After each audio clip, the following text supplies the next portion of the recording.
Two balls and a strike to count on Taylor.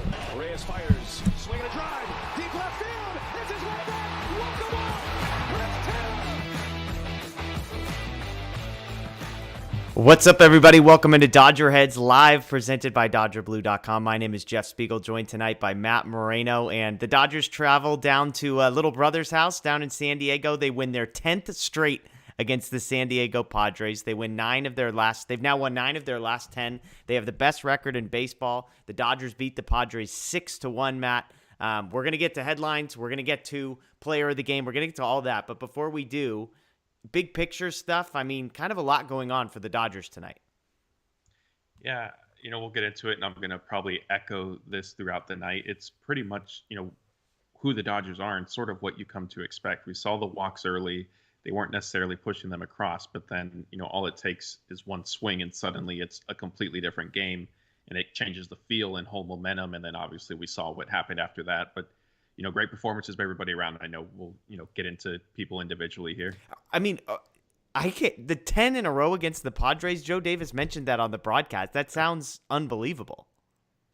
Yeah, 10 in a row against the Padres and 4 in a row in Petco. And obviously this is stuff that dates back to last season. And I don't have the exact record offhand right now, but I know that the Dodgers started the season series last year.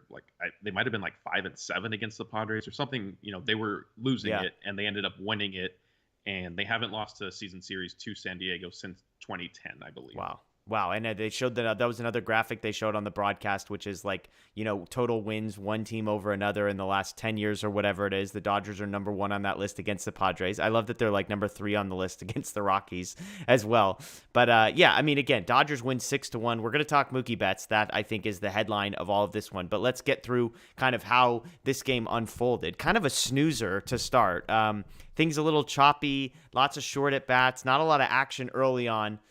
Padres took the lead in the bottom of the second. Dodgers had a perfect double play ball to get out of the inning. Trey Turner, whose defense has kind of been suspect throughout the year. He can't get a good pitch to Gavin Lux. It's too high. Gavin Lux can't make the turn. The Padres take a 1-0 lead on that one. Trey Turner at shortstop, I mean, it's been dicey this year. I mean, I'm not saying Corey Seager wasn't exactly a gold glove out there, but I thought it would at least be neutral to Trey Turner. So far, it feels like it's been worse. Do you agree?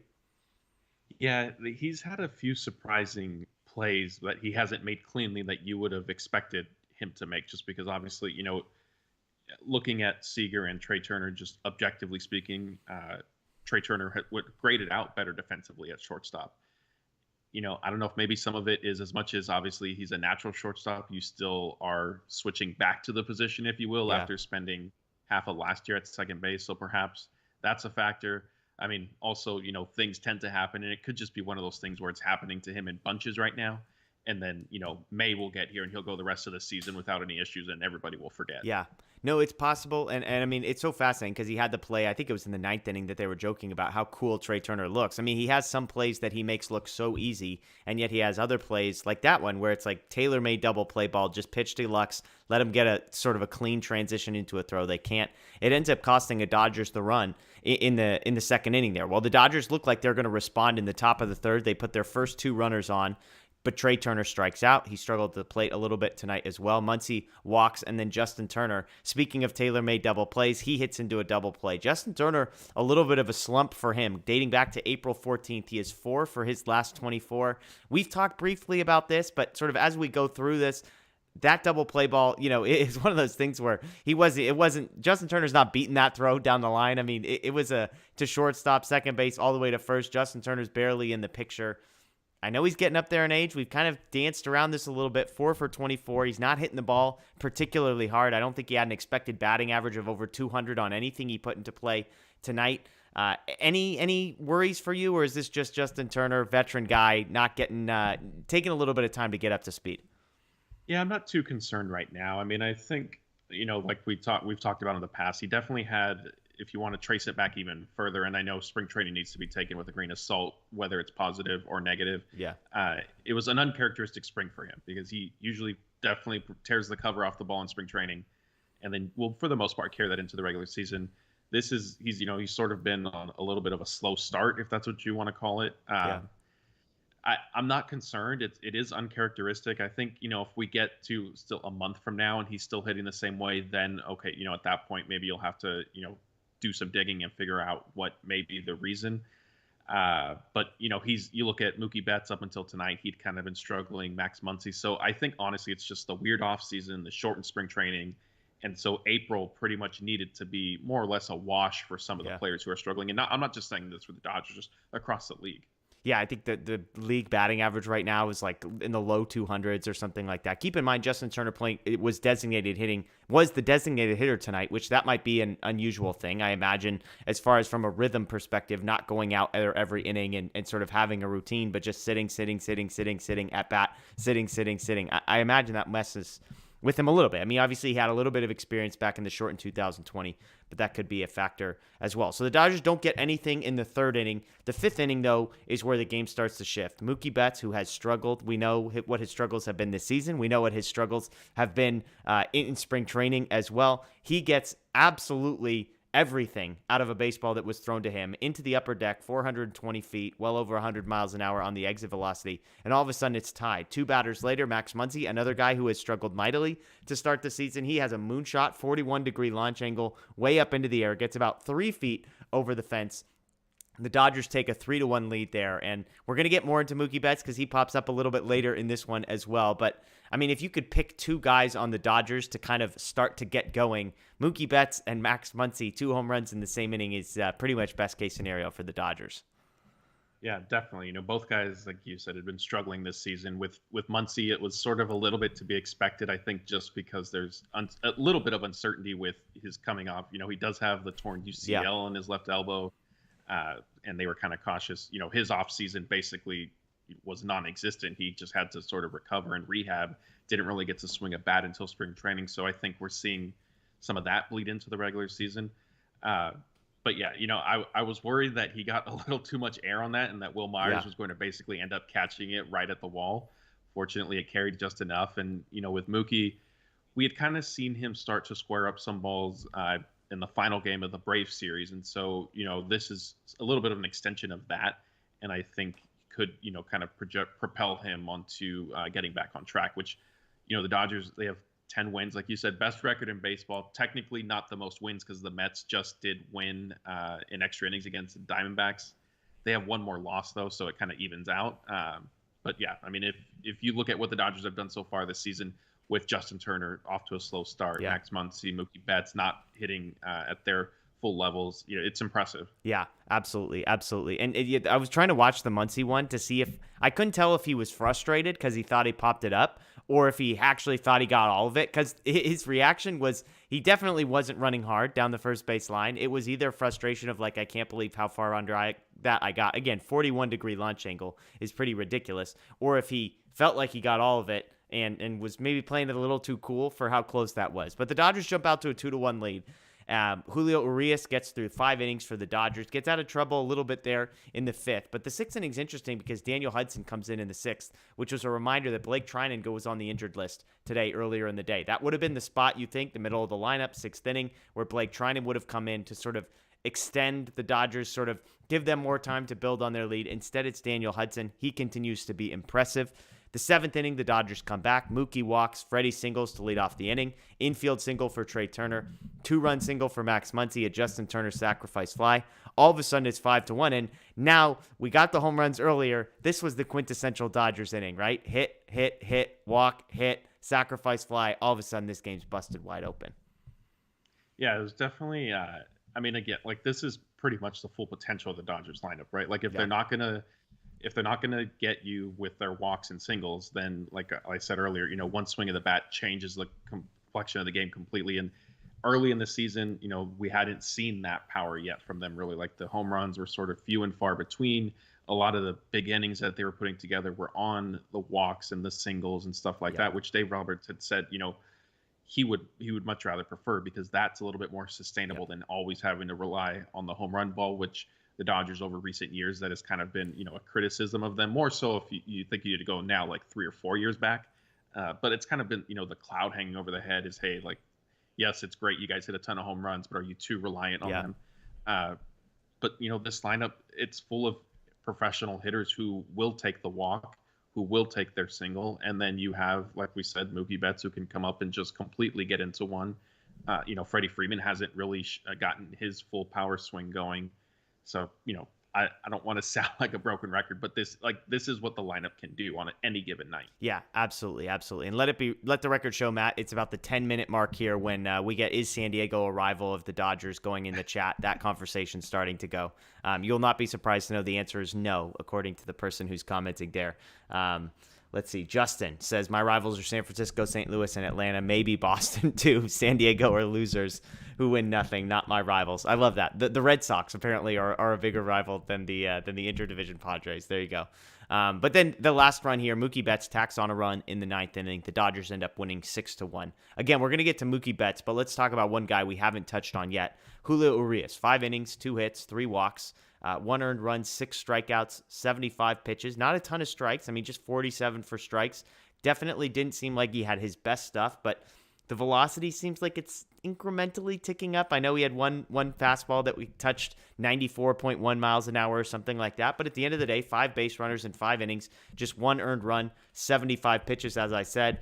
ERA on the season down to 3.00. What did you make of Julio's stuff? I mean, it feels like every time you and I do a live postgame show, we get it was fine. Is that the assessment of Julio tonight?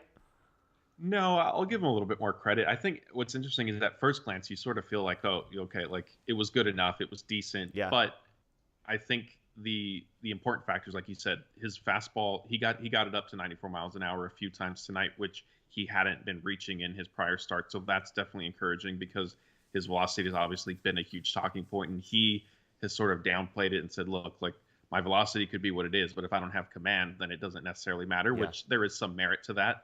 Obviously tonight he didn't necessarily have the command, but he got his velocity up. Yeah. So, a little bit of a trade-off there. And it's early into the season, obviously, but the 6 strikeouts are the most he's had in a start so far this year. So that was a positive sign. He did get himself out of trouble a little bit with back-to-back strikeouts. So that was encouraging. So I think after, kind of 2 starts that were kind of average, I think this one was at least half a step forward for him, which is positive because like we've talked about, he needs to very much pitch at a high level for the rotation to kind of have their big 3. Yeah, absolutely. I mean, look, we're spoiled if we're sitting here dissecting a 5 innings pitch, 1 earned run performance from a guy like Urias. Again, I look at base runners. How many guys are you putting on base? You could say, oh man, 3 walks, that's too many. I agree with you. He also only allowed 2 base hits. So 5 base runners in 5 innings is excellent from your starting pitcher. He gives up 1 run. And I mean, again, and you could even say the 1 run probably didn't belong to him. Trey Turner turns that double play, then we're not talking about it. But doesn't allow a ton of hard contact. I mean, Hosmer got a ball off of him. Machado got a ball off of him. But kind of other than that, there weren't really any hard hit balls that came off of Urias. I'm looking at the top, the hardest hit balls, Hosmer and Machado, those were the hardest 2, both over 112 miles an hour. But you look down and say the next hardest hit ball that came off of Urias is way, way, way down this list. Let's see, Austin Nola, 93.6. So just 2 hard hit balls against Julio all night. I think the sort of called strikes versus plus swinging strikes was a positive number for Julio. So the control wasn't there, but sometimes with a guy like Julio, because they're so counting on you to be in the zone, having balls that are all over the place, fastballs that are just missing, changeups that are just missing, maybe a few generous calls from the home plate umpire. We got to acknowledge that. But there's sort of his control is normally so good that sometimes he can benefit from being a little bit wild. Did you feel like that was the case tonight? Yeah, a little bit. I mean, obviously, the jargon that gets thrown around with pitchers is he was effectively wild. I wouldn't necessarily go that far to applying it because typically, that's, I think, typically for a pitcher who might have walked like 6 guys and not allowed a run or 1 run. But yeah, I mean, I think, look, he got into the strike zone enough times. He got them to chase there, at least as the threat of him, throwing strikes, and he'll be fine. I mean, I would have been concerned if, his velocity was still at the same as what we've seen, and he kind of struggled to get through 5, like you said, only the 2 hits. And frankly, Hosmer and Machado are hitting well off everybody this season. So that's, no fault really of Urias at all. Yeah. But yeah, I mean, all in all, I think encouraging night for him. Yeah, and just to talk velocity real quick, the yearly average on his 4-seam fastball coming into the game was 91.9 miles an hour. It was 92.7 miles an hour, so 0.8 miles an hour increase on his fastball.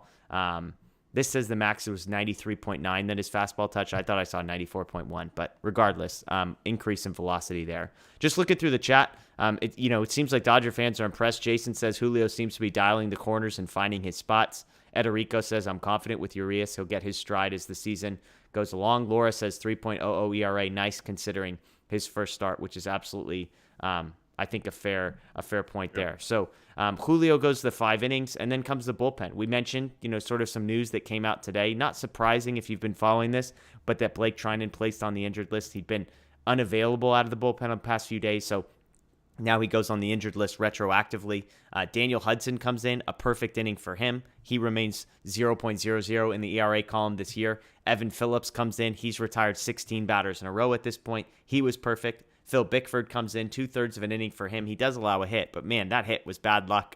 A ball right between the first baseman and the second baseman. Vesia comes in, cleans up the mess, absolutely loses his mind before having to get sticky stuff checked. And then David Price comes in, does give up a loud double to left center field, but sort of strands the runner there. So the Dodger bullpen, 4 innings pitched, 2 hits, no walks, 4 strikeouts. I mean, I don't know what more we could possibly say about how freaking good the bullpen has been of late. Yeah, I mean, you can't see enough. And like Evan Phillips, and I know we've talked about him in the past, but it's crazy to kind of see, in spring training, I think you and I both agreed, looking at the 40-man roster, like, hey, if the Dodgers need to free up a spot, he may end up being a casualty, just, getting DFA'd and maybe traded for, a lower level minor leaguer who may develop into something. But now, especially with Blake Trinan's injury, I think Evan Phillips is, I don't want to say, I mean, you could argue he's going to end up being the most important reliever during this time, however long Trinan is out, because Daniel Hudson, you sort of already know what you're going to get from him. Phil Bickford, as I guess a few question marks only because he was behind in spring training, but if you look at last season, what he's capable of. Gratterall, we've already seen him, sort of take a step forward. And so now Phillips, he pitched well last year, but like we said at the beginning of the year, he was kind of on the bottom end of the bullpen list, and now he's quickly, going to be thrust into high leverage situations. Yeah, absolutely. And I mean, you start to do the math. I mean, we've sort of talked about this. At some point, like, a reckoning is coming for this Dodgers bullpen, because Phillips, as you said, a guy who cannot be optioned down to the minor leagues. He would have to be. So if he's not on the major league roster, they would have to cut him, essentially, DFA him and try and trade him. You've got David Price, who I've said all along, I think is, maybe the worst guy that they have out there, and he continues to pitch and pitch well. Yes, he gives up the double tonight, but he's got a 1.93 ERA on the season. He's throwing strikes consistently. I mean, if you do the math, like if Andrew Heaney comes back healthy and you want to carry 6 starting pitchers, which it sure seems like they want to do because there's not any of those guys that you're really going to send down. Maybe Gonsolin would be the only one with options, and yet Gonsolin has been solidified as the number 4 starter, it seems like. So that's 6. You only get 7 relievers after that. And you're talking about Kimbrel, Trinan, Hudson, Gratterall, Vesia. There's 5. Phillips, Bickford, Ferguson, Canely, Price. Like, I don't want to be the guy that has to make those decisions. I feel like there's people I'm missing too. I don't even know who I'm missing, but I feel like there's somebody that I'm not even saying. So it's, I don't know what they're going to do. I mean, some of these guys are going to get sent down who don't belong anywhere near the minor leagues, yet they just happen to have options. Because, like you said, I mean, Evan Phillips, if he's throwing 97, 98 with that slider, he's unhittable. I'm not trying to be sort of controversial, but like, he is an elite relief pitcher the way that he pitched tonight. We're not talking about a guy that's like a nice guy to have around in the 7th inning. We're talking about a guy that's like the setup man or the closer in a number of situations around the league. That type of stuff from Evan Phillips. And he's your 7th or 8th best relief pitcher, maybe, if you're the Dodgers. I mean, you mentioned Bickford, another guy that I think is right in that same realm. Vesia, those 3 guys, I mean, those are back-end relief pitchers on most teams. And yet when you have Kimbrel, Hudson, Trinan, and Gratterall, like, you just get relegated to middle inning stuff. So crazy. Justin Brule, there's a name that I hadn't mentioned from Ederico. Obviously, Clevenger's been up and down. I don't think he belongs in the same category there. And Ferguson and Canely, by the way, are on the injured list now, and so they aren't there yet. But I mean, Dodger bullpen again. I know a lot of people hadn't talked a ton about it. It was sort of the forgotten piece. Then they trade Pollock for Kimbrel, and it was kind of some controversy on that front, but that trade, not only opening up spots for Gavin Lux, but sort of solidifying the back end of the bullpen has been huge. So, okay, let's talk about sort of the main headline here, which is Mookie Betts. 2 home runs tonight, We know he struggled. I mean, you can't avoid kind of Mookie Betts hitting at the top of the order. Trey Turner had been doing pretty well, and it was like, how long is Mookie Betts going to be at the top? How long is he going to be at the top? He comes into the game with no home runs. He hits 2 home runs tonight. He was one for his one hit, dating all the way back to April 14th, coming into tonight. He gets 2 home runs. Are you sold? Like, is this it? Everything's roses and rainbows and unicorns from here on out, Matt? Or is this just potentially a blip in the radar and you need to see more?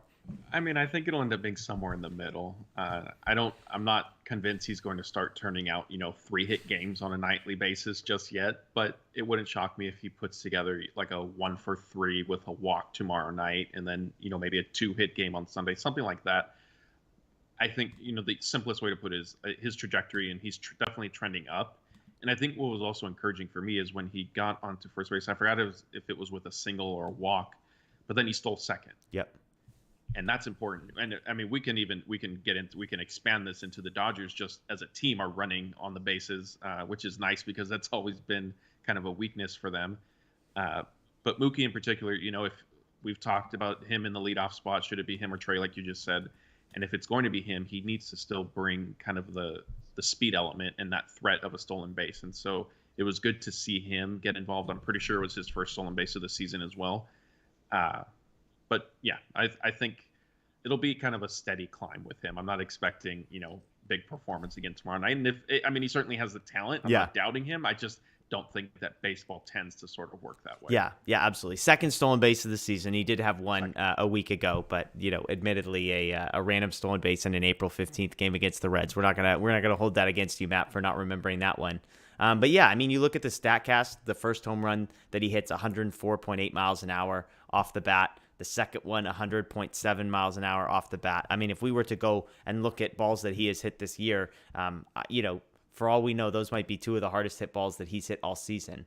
Absolutely good stuff for him and for the Dodgers, but I'm with you. I don't necessarily see that kind of performance and just say, okay, now everything's fixed. Like, I still have in the back of my mind the struggling Mookie Betts that I saw a handful of days ago where it was just a mess and he's swinging through everything and he just in his own head. Jessica Mendoza, who was on the call with Joe Davis tonight, kind of, he looks like he's thinking up there too much prior to tonight. I agree with her on that front. And so I'm curious to see if that continues or if this is sort of, people were joking, like Joe Davis, I think, joked, which comes first? Is it the home run or the smile? And, well, he hits the home run, he starts smiling, he hits another home run. We'll see. I'm not necessarily sold that that's going to solve all of our problems, but, I don't think it's accidental either that a guy can, a blind squirrel doesn't find a nut twice. So Mookie Betts must be doing something right to get 2 home runs there as well.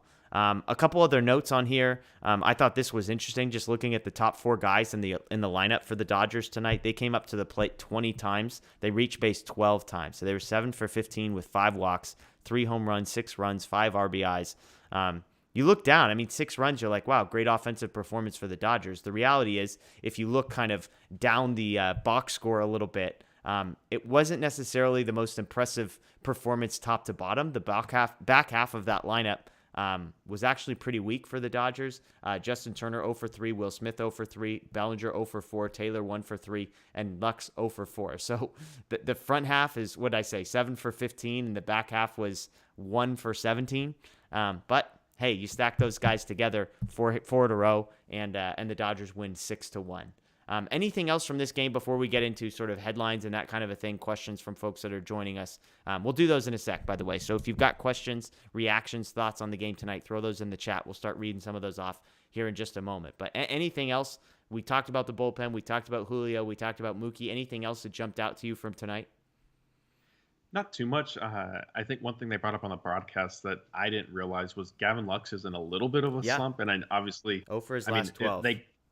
Yeah, so like I think it sounds worse because they said like it's been a week or something like that, but he missed 2 games. But I think that's just going to be something to monitor, only because we've kind of seen this with Lux in the past. And again, similar to Mookie, like I think Lux definitely has the talent and the potential to produce at sort of what we saw to begin the season. But his, kind of regression and the little slump that he's in right now will definitely be something to keep an eye on, because if it starts to last another 2 weeks or so, then I think you have to worry a little bit about confidence and just mentally. And that's not unique to him. Baseball is challenging mentally for every player. Yeah.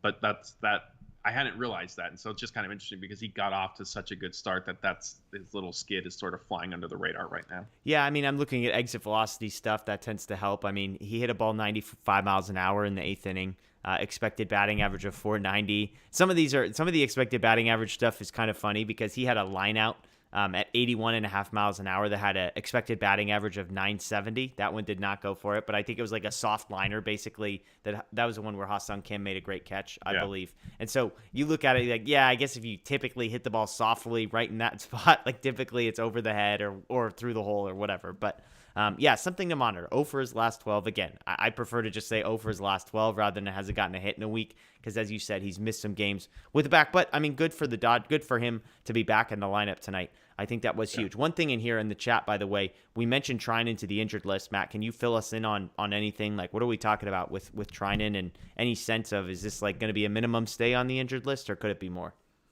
Yeah, so it's tough to say. It was backdated, so the first day he's eligible to be reinstated is a week from tonight for the Tiger series.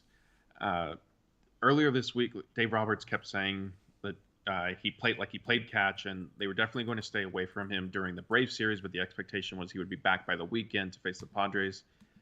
Dave Roberts has said this before, and he said, like, I don't expect it to be an IL stint, which he has said before. I believed it. I didn't necessarily think it would be that serious. I don't know if Treinen ended up throwing off a mound on Wednesday. I know that was part of the plan. But yeah, we'll kind of have to see. Maybe more came out post game tonight, but it's sort of unclear right now. Okay. This is an interesting one. I don't know if you had seen this. Somebody just threw it in the chat, and I was searching it. But there's sources, I guess, saying that Darian Nunez of the Dodgers might be undergoing Tommy John surgery, in which case he would be out for the season this year. This is coming from Francis Romero, who, is sort of one of these guys that randomly pops up in some of these reports every once in a while. I guess it's a lot of the Cuban guys that he's connected with. Mm-hmm. But Darian Nunez to the injured to have Tommy John surgery, which, look, a bummer for him. He's a guy who has nasty stuff. You hope he comes back. It's interesting from the perspective of, that's a 40-man roster spot that just opened up for a team that's in desperate need of some 40-man roster spots, for a guy who admittedly wasn't really ever going to contribute at the major league level. For that spot to open up, now it becomes a question of who takes that spot. The person in here, THP was the one who pointed it out. So he talks Ryan Pepio maybe is a guy that could be added. Ryan Pepio was fantastic again in AAA today. If you haven't already, make sure you bookmark. We posted an interview with him today. He's great. Michael Grove earlier in the week. Ryan Pepio today. Two really great dudes that the Dodgers have in the organization. Two guys that are some of the top pitching prospects the Dodgers have. Ryan Pepio in the top 100. So he could be a guy. Another guy that I've mentioned a bunch, Jake Lamb, I think is a guy that the Dodgers are coming up on a deadline where if they want to keep him within the organization, they're going to have to add him to the major league roster. Potentially, he hasn't been tearing the cover off the ball at AAA. Zach McKinstry's had better numbers than he has. Zach McKinstry, of course, has been added to the team. But Lamb, it's sort of like you can send McKinstry down and it doesn't cost you anything. Lamb, if you don't bring him up, it would cost you something. He does have 3 home runs. He's a guy that would need to be added to the 40-man roster, so maybe Jake Lamb takes that spot. I doubt the Dodgers do anything today, by the way, or tomorrow to figure out that spot, but as soon as Nunez goes to the 60-day IL, 40-man roster spot could be opening up. So do you have a sense? I mean, I don't see Pepio getting added this early just because they definitely don't need pitching, and so there's not really an incentive to move him on to the roster. I mean, if they needed pitching, they could bring Grove up, who, yes, he's in AA, Pepio's in AAA, but Grove's already on the 40-man and has been really good as well. It was funny. He actually left his last start with an injury. Got some inside information from his dad via direct messages on Twitter telling me just a ball off the bicep, he should be fine. So good news there. But Jake Lamb, I mean, is that your favorite for the guy who could be on the 40-man roster? Yeah, I think so. I mean, they definitely won't make a decision right away. I think they'll probably stretch that out until they need to sort of reset their rosters May 2nd and get back down to 26 players and 13 pitchers and 13 position players. Yeah. I agree with you. I don't see Pepio being added this early. They pretty much won't, and the Dodgers won't really make a move, I don't think, until they absolutely have to. Yeah. That's how the 40-man works typically. I had another thought, but I just lost it. But yeah, I mean, and what it was frankly, if they do need pitching too, another option is Edwin Jackson. He's already on the 40-man. Andre Jackson. Sorry. I keep Hopefully doing not that. Edwin Jackson. Good Lord. No, I keep doing that. Andre Jackson, yes, he's obviously been up before. He's on the 40-man, Yeah. and so he would be easier to kind of shuttle on and off the active roster. Yeah, I mean, I know Jake Lamb. It's funny. I wonder if it's some of the same people, but folks that aren't the biggest Jake Lamb fans, maybe, and they don't understand why we would be talking about pulling Jake Lamb up. I mean, obviously, you can start it off by going back to his 2017 season. Yes, this was 2017, but this is a guy who's had a season in which he's hit 30 home runs. He had 59 home runs between 2016 and 2017. Hit about 250. He's got an OPS over 840. Was an all-star. So you kind of know, okay, this is a guy that has put together 2 seasons at a major league level in which he's averaging basically 30 home runs. Of course, from there, struggled mightily in 2018 with the Diamondbacks, 2019 kind of the same thing. 2020 bounced around a little bit. 2021 bounced around a little bit. And so it hasn't been great, but we obviously saw what he did in spring training. You believe in the Dodgers as a player development system. And yes, he's not hitting exactly as well as a guy like Zach McKinstry is. He's actually struggled of late the last couple games. His batting average down to 224. But I just think he's got 3 home runs. You saw what he did in the minor leagues. And for me, the headline is even less about exactly what he's doing at the minor leagues and more about the asset. Retain the asset. Like, if you don't bring him up, you lose him. So you could say, well, Zach McKinstry's hitting way better in the minor leagues, which is absolutely true. McKinstry's tearing the cover off the ball. Yes, he's already up at the major league level now. But the thing is, you can send McKinstry down. Neither of these guys is going to be a massive difference maker at the major league level. They're going to hit like once every 4 days. You saw it today. Like, I mean, Dave Roberts is not pinch hitting anybody, thank goodness. But he's not pinch hitting anybody. So you've got these guys just sitting on the bench, Hanser Alberto, Edwin Rios, whoever's got the day off, Austin Barnes. They're just sitting there doing nothing. So Zach McKinstry joined them in sitting and doing nothing. You bring Lamb up. You let him sit on the major league bench. You hope that he figures something out. You know, maybe you like the pop. Maybe you like the professional at bat. But for me, it's mostly about just keep the asset. It's a guy that could be worth something down the road. He could develop into something as you get more and more of sort of your coaching on him. But that's my thought on Jake Lamb. I'm not the guy saying, hey, he's going to be another all-star. He's going to hit 30 home runs. I'm just saying if I have to choose between a guy who I'm going to lose or a guy who I'm not going to lose, I'll keep the guy I'm going to lose. Yeah, I agree with you. And, you know, even if you bring him up and let's say he still struggles for another month or 6 weeks, then at that point you could decide, okay, you know, we need to make a change here, and then you DFA him or whatever the case may end up being. But yes, you know, you don't necessarily. I think he showed enough in spring training that you don't just cut him loose right now and let him opt out of his minor league deal. But really quick before we sort of move on, just want to make sure you can see the chat. My screen has turned kind of green, so I would imagine that people would be telling you if it was happening to them. But if they could there we go. There we go. We got a technical difficulties. I know how to fix that one. Everything's good on our end.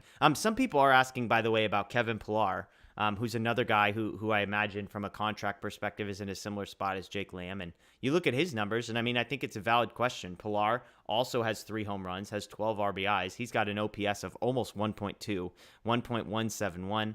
Obviously, primarily an outfielder. Jake Lamb primarily an infielder. Also worth noting, when I asked Ryan Pepio, who's the one guy on the AAA roster that you would least like to face coming into the box, he did say Kevin Pillar. So maybe some love there. I mean, I have long been on the Jake Lamb bandwagon. Admittedly, I'm not checking box scores at the AAA level every single day. So clearly Jake Lamb probably has gone hitless for a couple of days here. So Kevin Pillar, I mean, I like Jake Lamb's upside more than I like Pillar's upside. I think Pillar is like a nice depth piece, but he doesn't feel like a difference maker. But it's hard to argue with what he's doing at the minor league level now, and I imagine he's in a similar spot from a contract perspective. Yeah, and I agree with you. What I worry about with Pillar is, like you said, he plays the outfield, and I don't necessarily see where those at-bats are going to come from because they're not going to sit Cody Bellinger, and, you know, he's shown signs of improvement recently, so they're going to, I think, that bought him, some more time. They're not going to sit Mookie Betts. Chris Taylor has only been playing the outfield so far, and yes, he can move into the infield, but when Dave Roberts was asked about that, his position, like where he's been positioning him, they want to make sure that his arm is kind of, you know, fully 100% before they start messing with angles and different arm throws. So I don't know when that may come, but again, like, are you going to sit Chris Taylor for Kevin Pillar? Probably not. Yeah.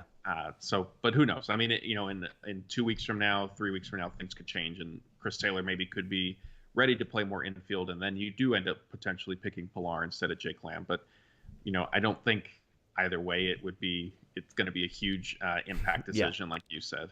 Yeah, I mean, THP points out, and this sounds familiar to me, I can't verify it, but I trust you on this one, is that Pilar also had a unique contract where if he makes a major league roster, I don't think he's making the minimum. I think he signed a contract that would have paid him a few $million or something like that. This is 4, I'm remembering 2.5, so somewhere in that range, I think, where that could be a factor too. It's like, if now we're talking about there's a financial implication for a team that's well over the luxury tax, that could be another issue as well.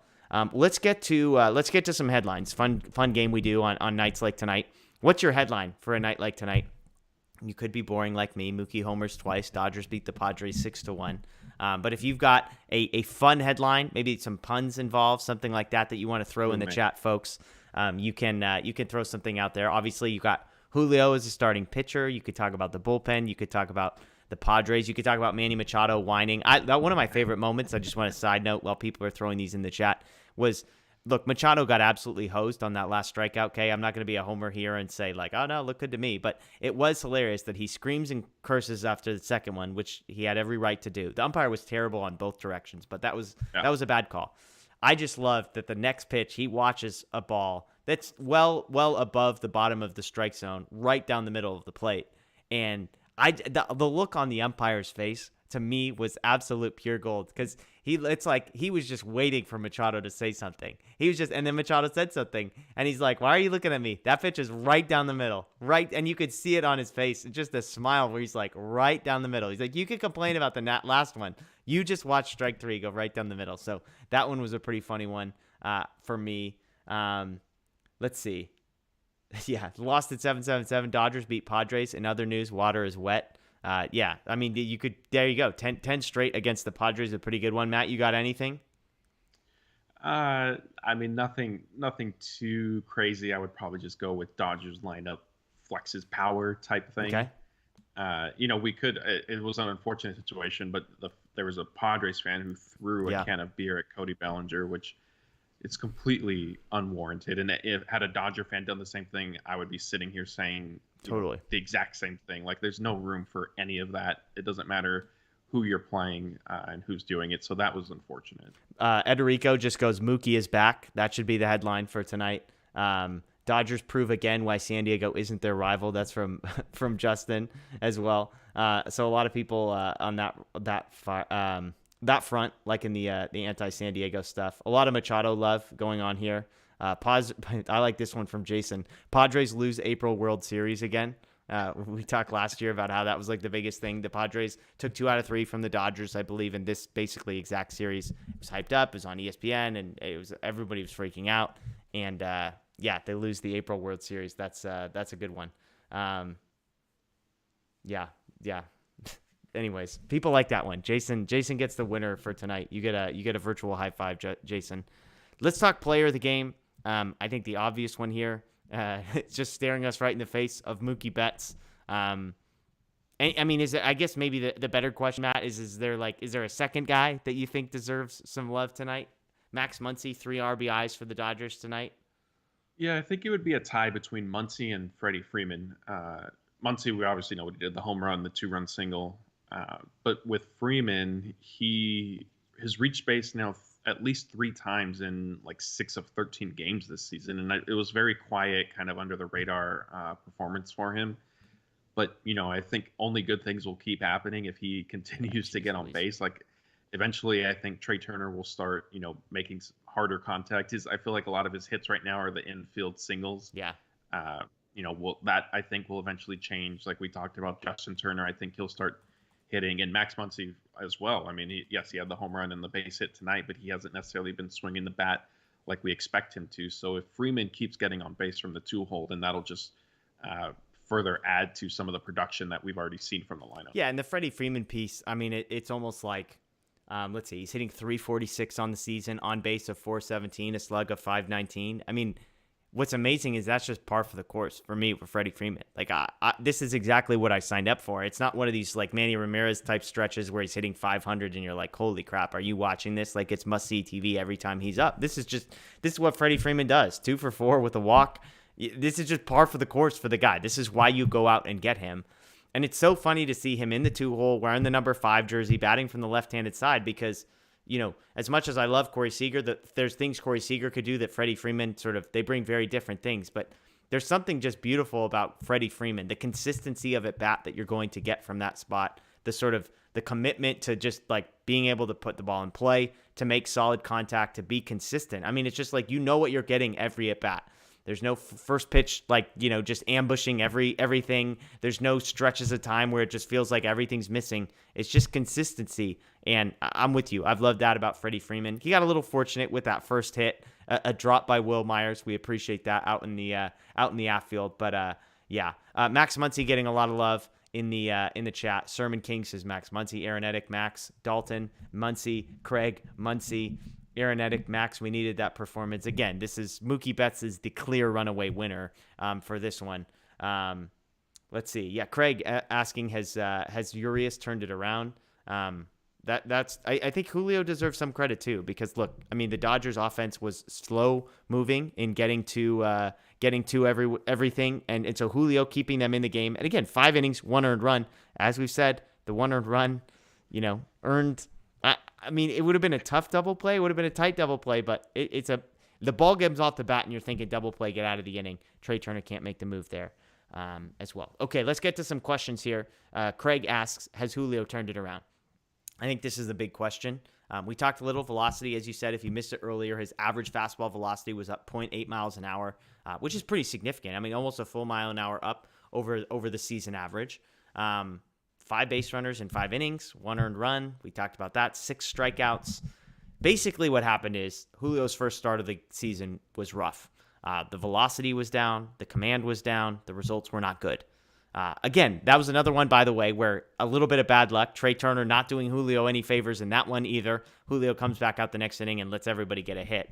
So we're not talking about a guy who's had an extended run of struggles. We're talking about a guy who had 1 bad start, and now his season ERA is back down to 3.00. So who is Julio back? I think we're all asking that same question, and yet the more I think about it, it feels like an unfair question because he never really went anywhere. He had 1 bad day. Yeah, that's exactly what I was going to say is, I would argue, if you want to describe it as has he turned it around or is he back, I would argue that happened in his second start, because the first one definitely was not like him. Like you said, there were some issues, Chris Taylor dropped that fly ball. There were a bunch of issues. The second start wasn't quite what we expect from him yet, but it was a positive step forward. And like I said earlier in the show tonight, I think tonight was another step in the right direction. And so I don't think he's back because I think he can still improve on what we saw tonight, but he is definitely similar to Mookie, like trending in the right direction, which is the most important thing. Because had we seen maybe a repeat of something similar to his first start, or the fastball velocity still not really ticking up at all, then there would definitely be reason for concern. But we've seen kind of the encouraging signs that you wanted to see from him. Yeah, Derek's asking a similar question. Cody Bellinger, where are you at on Cody Bellinger? Has he turned it around? I mean, tonight's maybe not the perfect night to be asking that question if you're a Cody Bellinger optimist. I believe he goes 0 for tonight, along with 0 for 4 with 1 strikeout. He's hitting .255 on base of .327, .489 slug. So, I mean, look, over an 800 OPS. But where are you at on Cody Bellinger? Generally speaking, I've definitely been more optimistic than pessimistic than some of our viewers and fans on Twitter. So some of the people on the other side of the camera from you. Yeah. But I think really like this is it sort of is what it is with him. I think we're gonna get these like he puts together like the flashy doubles and encouraging hits, but then he might follow it with a night where he goes 0 for 4, and it is what it is. I think ultimately, if he has more positive nights than negative nights, it'll be, like a gain for the Dodgers. And like you and I have discussed at this point, if he's just an average player, that's more than enough for this season. Like, I think he still has the potential to be a very good player. Yeah. Maybe not quite at the MVP level that we saw and, even his rookie season, but he's better than what we saw last year. I'm convinced. Yeah. I just don't know how quickly he'll get back to that. Yeah, it's such a, I mean, we just talked about the consistency of Freddie Freeman. It's basically the exact opposite experience with Cody Bellinger. I think that, the at-bat that I'm remembering from tonight is the one where the starting Martinez, was it, the starting pitcher? He basically just threw him breaking ball after breaking ball after breaking ball in the dirt, and Bellinger's going down to a knee, swinging. And it's like, what are we doing? Like, everybody else in the lineup has an unbelievable eye. I think the Dodgers took 7 walks or something drew 7 walks tonight. And yet Bellinger, it's like the eye, it just disappears. It's like all the rest of these guys are watching pitches 2 inches outside of the zone. Like, yep, that one missed. And Cody's swinging at the bottom of the zone. But I'm with you.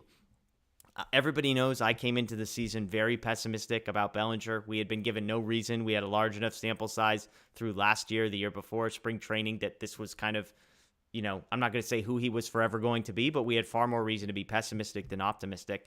And I'll say that there have been reasons for that optimism to turn around. I think early in the year, he was getting hits on balls that he probably didn't deserve hits, lots of ground balls through, and he wasn't barreling up the ball. He wasn't hitting it hard. And yet some of that stuff has started to turn around, and the results have continued to roll in. So I think he is making more solid contact. And I've said all along, if Cody Bellinger can hit 240, that's good. If we can get a weighted runs created plus of 100, which is dead league average, that's fine. Like, that is an it's like 40% better than the Cody Bellinger we saw last year. And so I think that's a significant improvement. Let's see. Laura says, I think Bellinger has made strides, but still a work in progress. I mean, to me, that's sort of, I think, a fair assessment of Cody Bellinger. Somebody else predicting a home run from Bellinger tomorrow based on in response to here we go. Aaron Attic. Bellinger hits a home run tomorrow for the drink incident. They throw a beer at him one day, he hits a home run the next day. We'll see. Well, let's get to a couple more, and this next one's a good one because it's kind of looking ahead. So we've got Tyler Anderson versus Yu Darvish tomorrow, and then Kershaw versus Manaea on Sunday. Let's talk. Somebody else was asking Dodgers versus Yu Darvish. Justin says, do you see the Dodgers beating Yu Darvish tomorrow? Yu Darvish is sort of a fascinating game log thus far.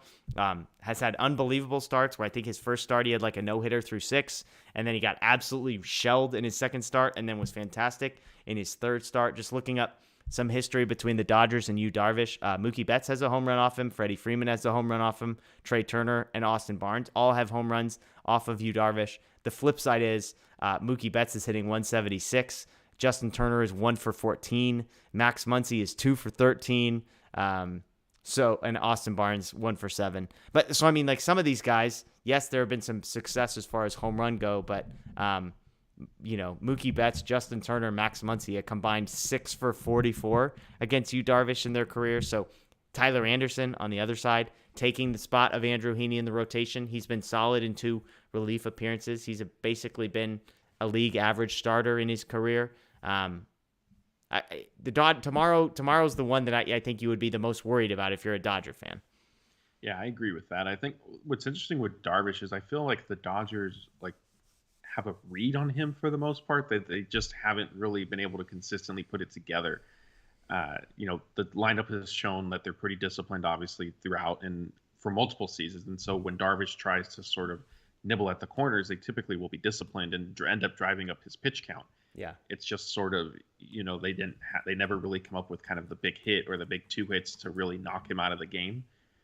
So I definitely could see tomorrow going either way. And I think from Tyler Anderson, if he went 4 innings in both of his bullpen appearances. So if he goes pretty much 4 innings again and allows 1 or 2 runs, I think the Dodgers will absolutely take that and just treat it. I mean, look at like Tony Gonsolin was giving them short starts as well. I know Heaney provided a little bit more length his second time out, but if you get 4 innings and only, even if it's 2 runs, then you absolutely take it from Anderson and then you hand it over to your bullpen and you hope that your lineup, keeps you in it at that point or gets to the Padres bullpen at some point. Yeah, absolutely. To put some numbers to that. So his first start this year, 6 innings pitched, 4 walks, but no hits, 3 strikeouts in that one. He comes back the next day or the next outing against the San Francisco Giants, 1 2/3 with 9 earned runs. He comes back 5 days later, 6 2/3, 1 earned run against the Braves. So interesting there. Going back to last year, he made 5 appearances against the Dodgers last season.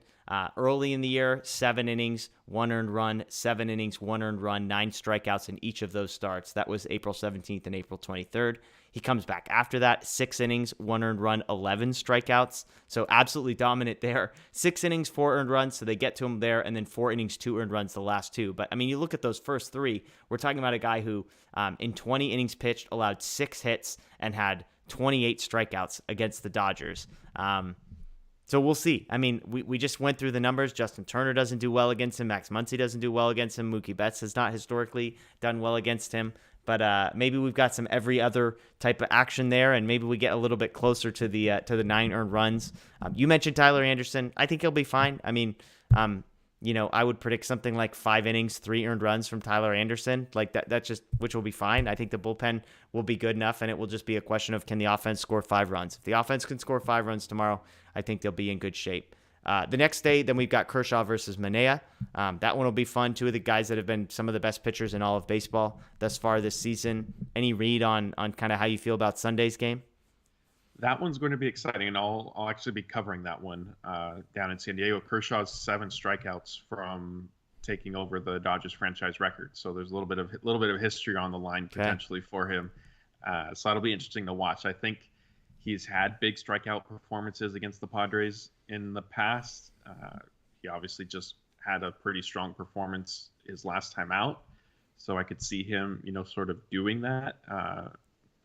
It'll be interesting to see again, like what the Dodgers lineup could do against Manaea. They saw him in spring training and kind of struggled a little bit. I joked at the time because I think he pitched like into the 5th or 6th inning, and I was thinking, are they going to just let this guy throw a complete game in the spring because he's rolling? But then they finally ended up pulling him out. So that'll be interesting. But for me, obviously, the exciting thing and what to watch for is the Kershaw angle. Yeah. I mean, look, tonight, if you're just looking at pitching matchups, tonight was sort of the quote-unquote must-win for the Dodgers. You have one of your best starting pitchers against a guy that you feel pretty good about on the other side. And then the next, tomorrow, I think it's pretty clear that the Dodgers have a massive disadvantage from starting pitching perspective. And then Sunday, I think it's fair to say it's a push. Some people might see it one way or the other, but I think in general, those guys are pretty much even. It's in San Diego. Obviously, you feel better about the Dodgers lineup. You feel better about the Dodgers bullpen, but can you overcome some of the starting pitching stuff? If Manaea is on, when an ace gets on, there's just nothing you could do about it. You look at Darvish's numbers. If he's going to do a 7 innings, 2 hits, 9 strikeouts kind of a day, it's going to be what it's going to be. But, you've still got Dodgers taking 2 out of 3 in this series. You think they win one of the next 2, Matt? Yeah, I think so. And I mean, honestly, it wouldn't surprise me just because it's baseball if they end up winning tomorrow and then dropping the series finale. Yeah. But definitely, I see them getting one of the next 2. Okay. Yeah, I will continue my streak of being terrible at this. And I don't know. I've got a bad feeling about the next 2, but I don't want to be the guy here that's saying they're going to lose 2 out of their next. They're going to lose 2 out of 3 to the Padres. So I just won't say it. I'll just keep my mouth shut on that one. But hey, everybody, we appreciate you joining us tonight. Thankfully, it was a 6:40 start, so we got a little bit earlier than normal. Although, I mean, that game went long. We didn't start here till about 10 o'clock, so maybe it was about break even. But it's better than 10:30, right? But we appreciate you joining us. As always, please subscribe, ring the notification bell here on YouTube. I kind of referenced it, a couple videos that we've posted this week. Not only did Matt and I break down the Braves series and kind of do some previewing of this one, but 2 really cool interviews. Michael Grove, who I said is one of the Dodgers' top starting pitching prospects. He's pitching down at Double-A, a former second-round pick, I believe, out of West Virginia. He has been fantastic for the Dodgers this season. He talked to me about kind of his success, where that looks like, what that moment was like when he got added to the 40-man roster, which happened this year. He talked about a brand new pitch he was debuting. That was some breaking news on DodgerHeads, some big stuff. He said he's got a new breaking ball that he was going to debut on Wednesday's start, and he went 2 innings, no hits allowed, struck out a few. Like I said, left that game a little bit early, but should be fine. And then today we posted Ryan Pepio, the Dodgers' number 2 starting pitching prospect, according to most people, and a couple top 100 lists. He sat down with us as well, and that was a lot of fun. We're hoping to have him on a few times throughout the year. He said he enjoyed it, and so we'd love to have him back. So check that stuff out. Those will both be on our podcast page as well, so Apple Podcasts, Spotify, wherever you get that. Please find DodgerHeads, rate, review, subscribe, follow, download, all of those things. Super helpful to us. And of course, DodgerBlue.com for all the latest. We got post-game stuff. The YouTube channel will have some content as well. So thank you for joining us. Dodgers win 6-1. Mookie Betts homers twice. Max Muncy 3 RBIs. Julio Urias 5 solid innings. And then the bullpen, some good stuff continued there. That's Matt. My name's Jeff. We appreciate you. We'll see you next time.